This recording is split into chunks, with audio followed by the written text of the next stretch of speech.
We're going to switch gears a little bit. I'm going to do a quick run through of the campaigns that led to the designation of these areas. There's several people in the audience here tonight who were part of those campaigns. But I understand there's a whole new generation of Sierrans, and some of you are not as familiar with the campaigns for the designation of wilderness as some of us old timers. So with your permission, I'm going to give you a little context for the campaigns that led to those designations, and then we'll talk about the unfinished agenda for wilderness conservation in our beautiful state. We have a visual impression of what wilderness is. Let's talk for a second about how that concept evolved in our national history. Wilderness can be considered one of the great contributions to world civilization by our country. It really was born out of the contact and the engagement between European pioneers and an untrammeled landscape. It was an encounter that had its positives and its negatives, but it all took place in the context of the much older communication between that land and the Native American people. The concept of wilderness evolved with the voice of European Americans, but it was with an undertone of the respect and reverence for the land, which they found on the part of the Native American peoples who had lived here for thousands of years. That engagement involved struggle and it involved conflict, but it also involved inspiration, and it led to hope about the creation of a new way of life on this continent. There was danger and there was hardship, but there was also opportunity and there was renewal. Americans felt driven to conquer and tame the wilderness that they encountered, but that very same engagement made wilderness part of our national spirit. It became part of our identity, in fact, as a nation. Over time, as civilization expanded and wilderness shrank, there was a growing sense that we should reserve at least some examples of untrammeled landscapes before such places disappeared completely from our American scene. There were voices that were raised. John Muir, no stranger to a Sierra Club group, very different kind of background, was represented by President Theodore Roosevelt, but he also spoke up for wilderness in a powerful way. And as Tony pointed out, the leadership of Aldo Leopold in the federal bureaucracy. Gradually, in the 20th century, a consensus did begin to form. It was never, and still is not, a unanimous consensus, but it is a strong consensus that we needed to save some of these places. And the first official program to do that was actually done with the help of Aldo Leopold, and it was in the United States Forest Service on national forest lands. After, in the 1920s, as was pointed out. But after World War II, development in this country accelerated. And by the mid-20th century, the situation really was urgent.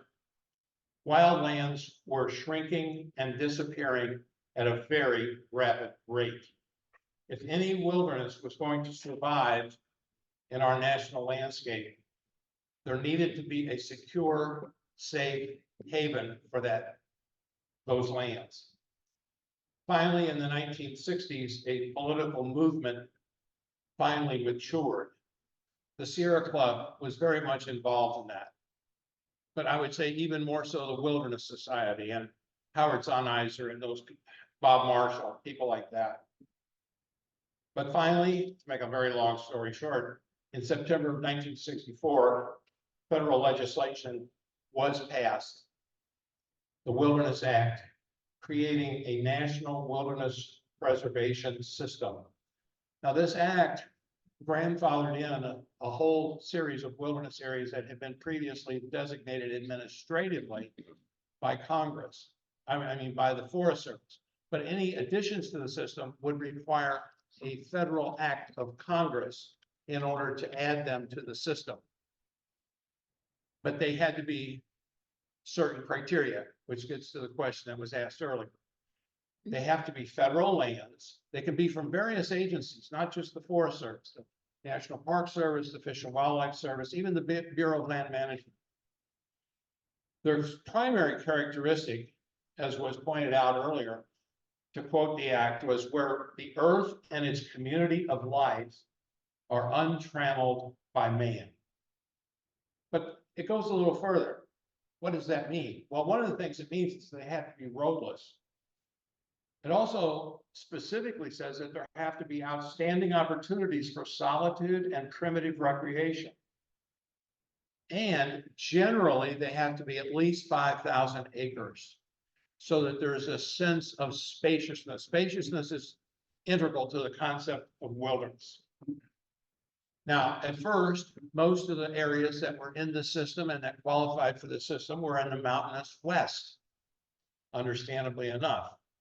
But then, in the 1970s, there was growing interest in the potential areas in the eastern part of the United States and in the southern part of the United States, including Missouri. Advocacy groups began to mobilize. I will say this, it was led by the Conservation Federation of Missouri, but it soon also had as a powerful pillar in the movement, the Ozark chapter, as we were then known, of the Sierra Club. In fact, it was a chapter that included both Missouri and Arkansas. That was the Arkansas or the Ozark chapter of the Sierra Club, plus many others. And in 1975, a new organization took shape. It's called the Missouri Wilderness Coalition. And this fellow sitting right over here, Greg Effrey, played a very major role in the creation of that organization. It was never a 501c3 independent. It was a working coalition of organizations, but it worked very well and the communication was excellent. And it ultimately included 38 affiliated organizations with over 48,000 combined members and included hundreds of individual citizens, volunteers. And those volunteers had as their first task to go out onto the federal lands, mostly the Mark Twain, because that's the agency with most of the qualified lands, but also the Ozark National Scenic Riverways and federal wildlife refuges, and see what was left. What were the areas in this state that met the qualifications of the Wilderness Act? Well, they worked very hard, and they came back after a lot of weekends and long field trips, and they had some very good news. The best news was that qualified tracts for the Wilderness Act did exist in the state of Missouri, but they also had some bad news. The opportunities were extremely limited. The areas were fragile, they were vulnerable, and they were decreasing. Clearly, a campaign had to be undertaken in order to protect these areas. The Forest Service had a long history of protecting wilderness, but they were ambivalent about protecting wilderness in the east, because unlike some of the western areas where the forests were virgin, the areas in the Ozarks of Missouri and Arkansas had some level of impact, either an old settlement or a timber sale or something. But they finally began to get over that, especially with the help of the Missouri congressional delegation. And between 1976 and 1984, an ongoing campaign was undertaken by the Missouri Wilderness Coalition, including the Sierra Club in a leadership role. And Jim Young was chairman of the Wilderness Committee for the Eastern Missouri Regional Group of the Sierra Club, to define, nominate, and secure congressional approval for the areas that still remain. And they ultimately identified the 7 Mark Twain areas that we heard about, plus the Mingo National Wildlife Refuge.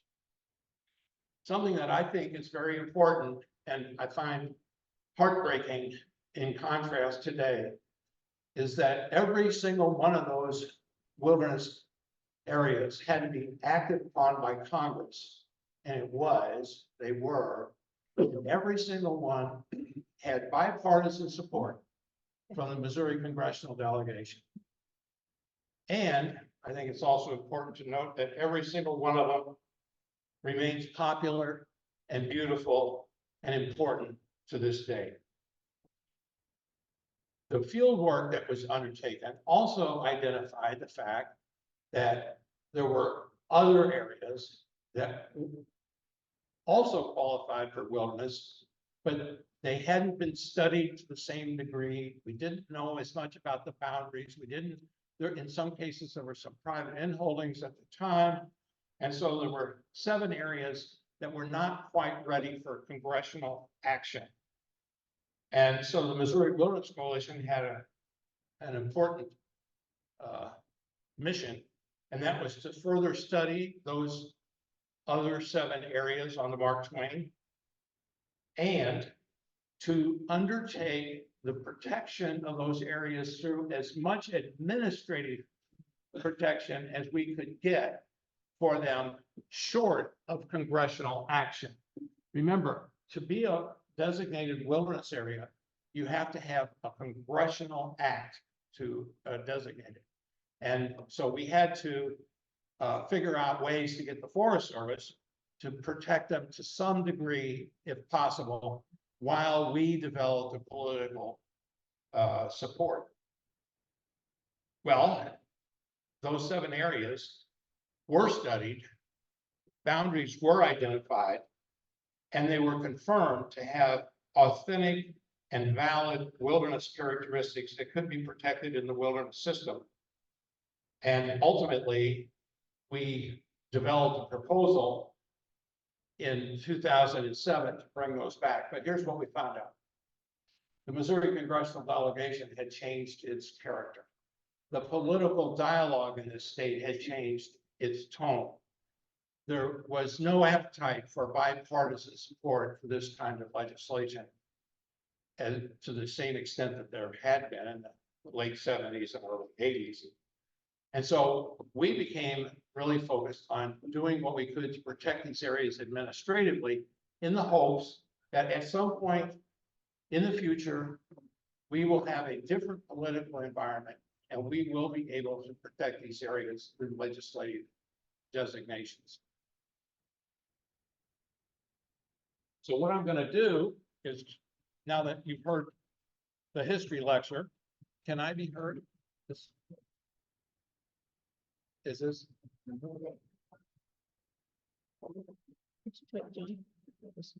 was turned on. Can you hear me now? Yeah. So you've heard your history lecture. I just thought it would be important for you to get a little sense of the context of where these things came from. And we're going to quickly run through the designated areas, and then we'll have a little bit more of a conversation about the 7 areas that have not been designated. And I think it went off again.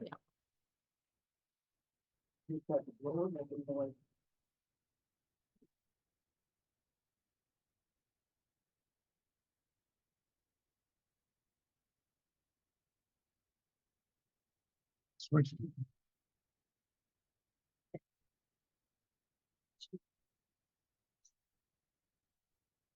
Did what? I think you should be good. Okay, just don't touch it. Yeah. All right. Okay, so we're going to kind of quickly go through a few visuals. We have, I think, some nice pictures. They're not quite as professional as Tony and Richard, but that's the only proposed wilderness area north of the Missouri River, by the way. Smith Creek. Anyway, am I going to just tell you to, okay. Move along. We've talked about this plenty. We can move. We've got a pretty good sized state. It's one of the larger states in the union, 44 million acres. And some of it is still wild, but not very much. Forward. This is just a bar graph to give you a little sense of how modest our, in some states, wilderness is, 30% of the national forest or the national park, or even in some states of the state. We're nowhere near that. We are not trying to gobble up all the useful land in the state of Missouri for the wilderness system. It's those 8 areas that are designated today comprise 71,000 acres of land. And if all of our additional 7 areas are designated, that's another 50,000 acres for a total wilderness resource in the state of Missouri of 120,000 acres. Not very much. Forward. By the way, these are blooming right now at Rockpile Mountain. They're also at Hawn State Park, another great place. That's the rose azalea. It's our only native azalea here in the Ozarks. Next. And you've seen this slide. Bell Mountains is the closest to St. Louis, but they're kind of spread across the Ozarks. And the Ozarks is a very diverse area. It's not all the same. There are different substrate rocks, limestone, dolomite, sandstone, granite. Very diverse. Plus the swamp, which is not, it's on the edge of the Ozarks, but it's actually not in the Ozarks. Bingo. Next. And just real quickly, Mingo is the most unique in a way, but almost 8,000 acres of original swamp from the Mississippi lowlands is pretty cool and very unique, wonderful place, and the only wildlife refuge wilderness in the state. That was one of our very first areas, 1976. Next. That's a view from, actually, to take that picture, you're standing on the edge of the Ozarks, looking across a 10,000-year-old channel of the Mississippi River to Crowley's Ridge. Pretty cool. Next. And this was also very early, Hercules Glades, 1978, Taney County, right near Springfield. Beautiful landscape, open glades. There's glades all through the Ozarks, but Hercules has some of the biggest ones. Next. Bell Mountain, 9,000 acres. By the way, this area has recently been enhanced by the designation of a 5,000 acre state wild area. Goggins Mountain as part of Johnson Shut-in State Park. So the total there is 15,000 acres. Pretty good. Next. That's a view from up on top. You didn't really want to be there that day, let me tell you. It was about 0 degrees, but it was a beautiful view. And that's in the St. Francis Mountains, the oldest mountains in the United States. Next, Rockpile, also in the St. Francis Mountains, relatively modest in size, barely qualified size-wise, but there it is. Really cool area. Yeah, real beautiful, clear, clean water. And that's rhyolite stone that it's flowing over. Next. That pink, beautiful pink granite rock, Precambrian. Next. This area is in the middle of the Ozark Central Plateau, Bell's Backbone, mentioned earlier. That's the North Fork River, and it's not just bounding the wilderness, so it flows through the wilderness. So you have wilderness on both sides of the North Fork. You can canoe right through it, and it's a real special place. Next. It's the primary surface rock there is Rubidoux sandstone, but that sandstone creates a nice acid soil, which encourages the pine trees, which they love, that acid soil. And Isn't that a beautiful picture? That's Tiny Creek. It's a tributary to the James River, which is now a reservoir, Table Rock Lake. But as Tony said, the atmosphere in the wilderness is very different. It's very wild and magnificent. Next. Beautiful hills. Some pine there too, a lot of cedar. Next. Patty Creek was just in this one a couple weeks ago, 7,000 acres. This is the only wilderness in the Ozarks of Missouri where the streams flow northward. This is flowing toward the Big Piney River, which flows north to Gasconade, which flows north to the Missouri River. So it's part of the north flowing watershed of the Ozarks. That's Riverdew sandstone, also a very piney, wonderful place. Next. Look at those blocks. It's like a giant. Like dust. Yeah. Next. Water in Patty Creek is very clear and pure. Most of the watershed of the creek is in the wilderness, so there's no pollution whatsoever. A lot of beavers in that creek. Next. And this was the last of the original 8.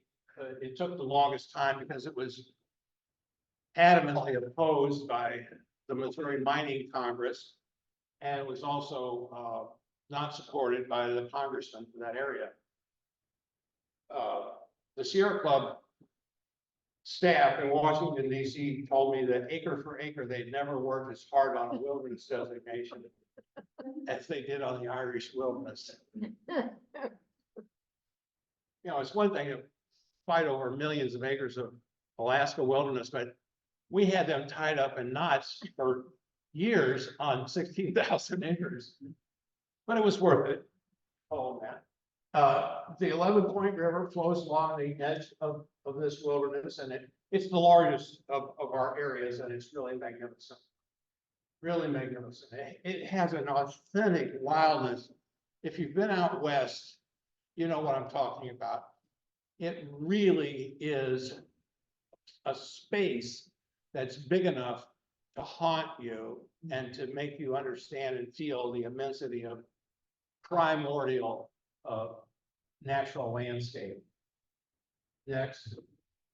That's White's Creek. That's the main drainage to there. A lot of the streams here are losing streams because the water goes underground and it comes out at places like Greer Spring and Bowes Mill Spring and places like that. But there's also some open areas. Anyway, those were our protected areas. But as I mentioned, there are still a few designated or undesignated wilderness areas in Missouri. We call them wilderness with a small w, or wilderness that's recognized by God, but not yet by the Forest Service. Next. It's about 50,000 acre estate, and pound for pound, I think they've got all the value of any wilderness areas anywhere. Did this go off again? Yeah. Starting. Hello. There we go. So there's 7 of them. And I've given you a little bit of the background, how it came to be. They were part of the survey and field work of the Missouri Wilderness Coalition. And next, here they are. Again, a nice spread with one north of the Missouri River in Boone and Galloway County, Smith Creek, but the rest of them sort of fill in the gaps of the other wilderness areas that are designated in the Ozark area, all on the Mark Twain. Next. This one it's similar to Mingo in the fact that it is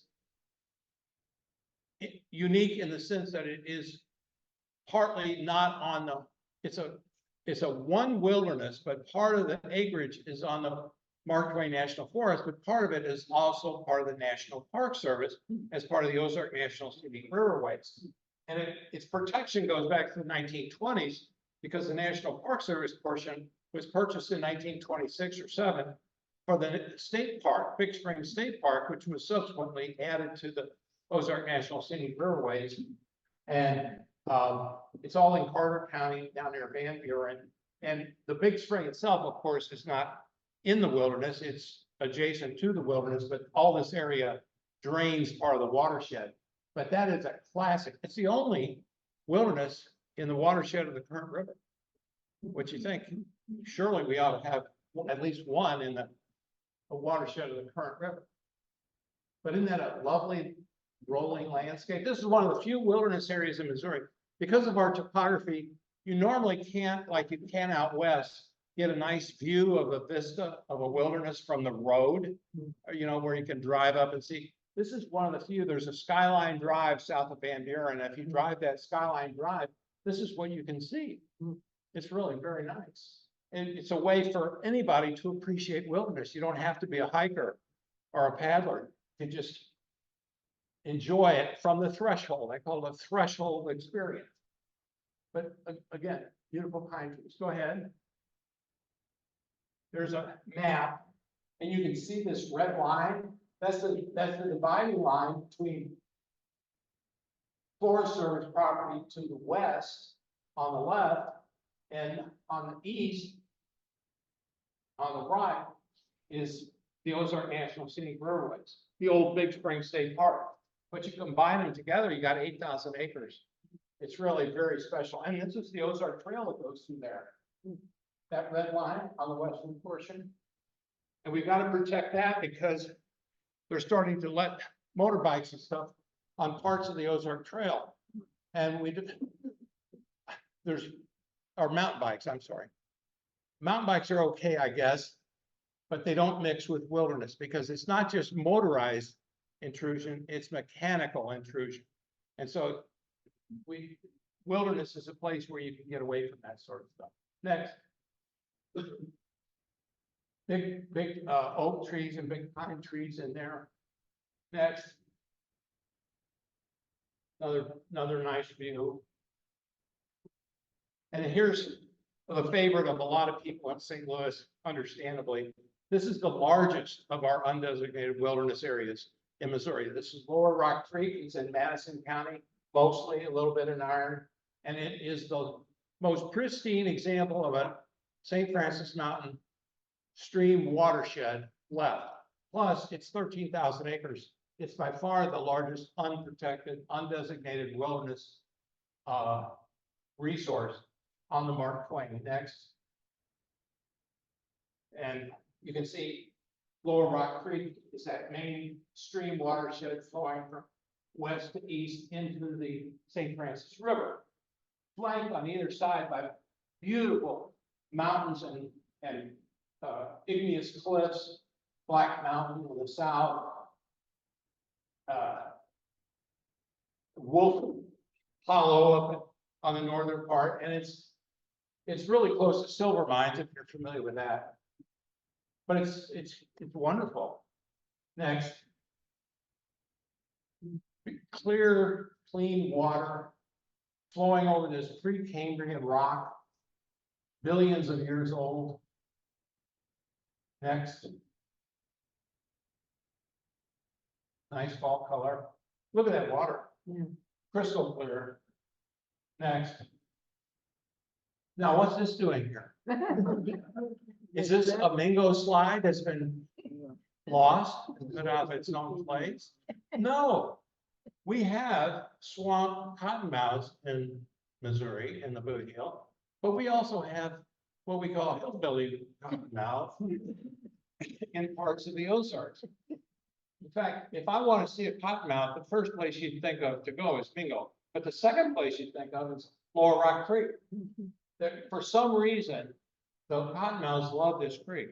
But if you go there, please don't hurt them. They were there before you were, and this has been their home for thousands of years. Please leave them alone. But that is interesting, isn't it, to see these rock country cottonmouths? Next. North Fork Wilderness, very special aspect of this. In the South Central Ozarks, next slide. Look at that. Devil's Backbone designated wilderness below that county road, but upstream of the county road, also cradling the North Fork, is this undesignated. So you add them together and you've really got something.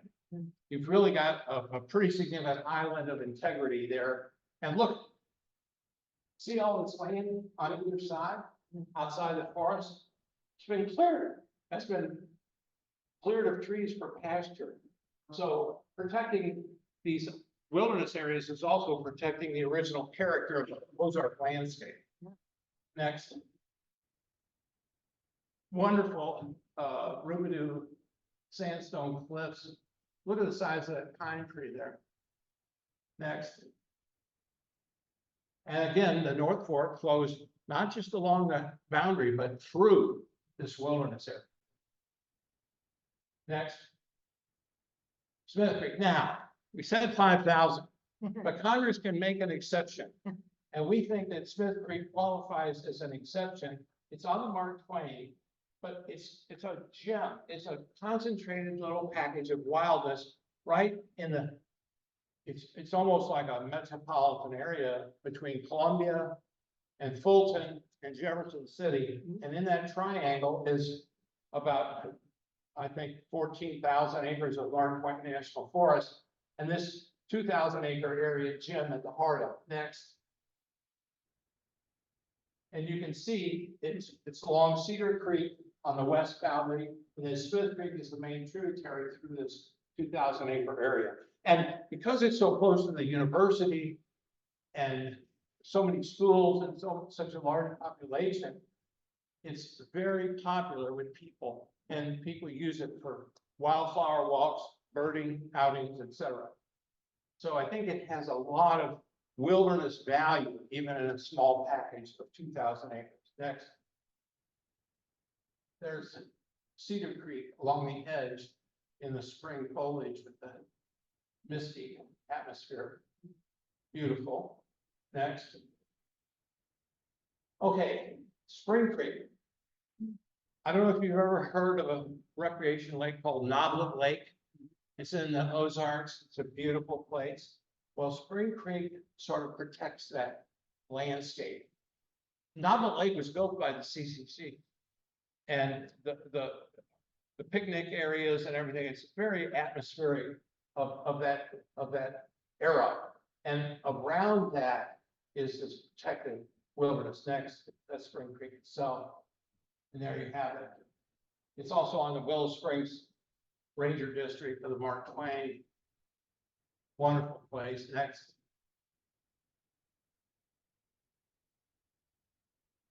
Somebody sort of meditating, I guess. Good place to do it. Next. Finally, I think it's finally. Swan Creek, or no, there's two more. Swan Creek, one of our largest areas. And when the Forest Service was doing its roadless area review, they said that this area had all of the quality of several of the areas that were designated, and yet they did not recommend it to be wilderness, but it should have been. This is in Christian County, not far from Springfield. Next, has a lot of glades, not quite as many as Hercules. But as you can see, it's a pocket of integrity. And over to the left, there's another big forest area, but what's that? That's an ATV area. They developed that with trails and motorcycle trails and what have you. So if we want to protect it in its original condition, we're going to have to protect Swan Creek. Next. And that is probably the cleanest water of any of the float streams in the Ozarks. Next. And this is our final one, another small but power-packed little wilderness area in the St. Francis Mountains, very close to Lower Rock Creek, just on the other side of the road, but the same character. Next. And sort of an extension of it. You see, here's Lower Rock, just over road there is Vandy's Mountain. Anderson Mountain was one that has, it's really not viable anymore because it's overrun with jeep trails and what have you. I think it's, it can't, we are not comfortable proposing it anymore, but Vandy's Mountain, certainly we are. Next. Look at that. Isn't it something? Next. Okay. So those are kind of a rundown of the areas, and they're mostly forested. Next. Most of our forest in Missouri is privately owned. Only 15% is publicly owned, and of that 15%, next, very little is proposed as wilderness. Next. So there they are. The Mark Twain is about 10% of our forest lands, and the proposed wilderness areas are less than 10% of that. Next.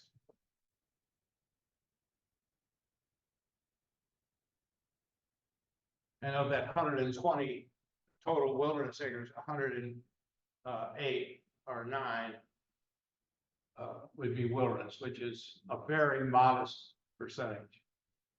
Next. Now, if we don't protect these areas, what's going to happen to them? This is what's going to happen to them. There's an enormous pressure on all of these areas for off-road vehicles. And sometimes the Forest Service just wants to give in and let them go. But they have, in the last 2 forest plans,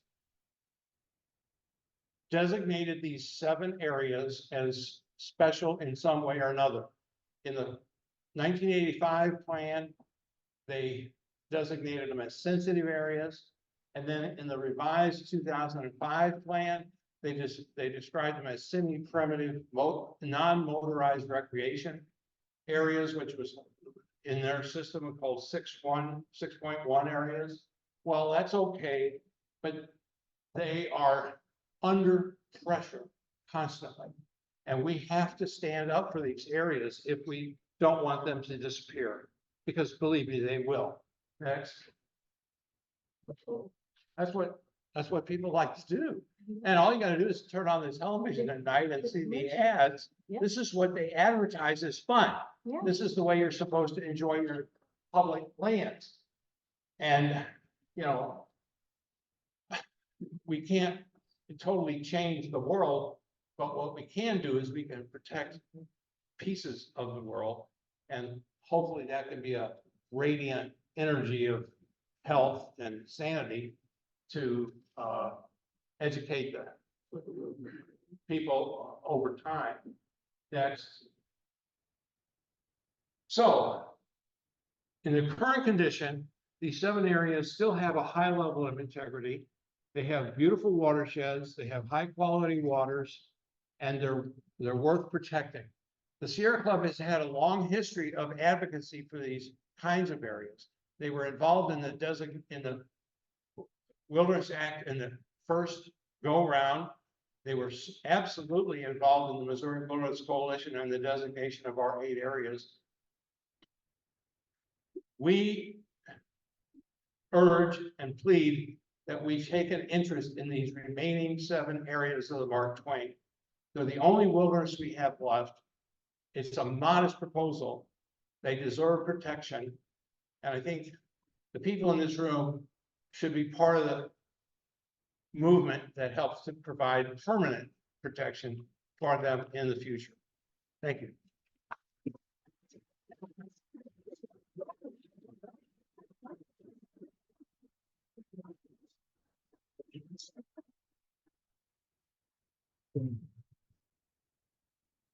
What about you? You're not gonna answer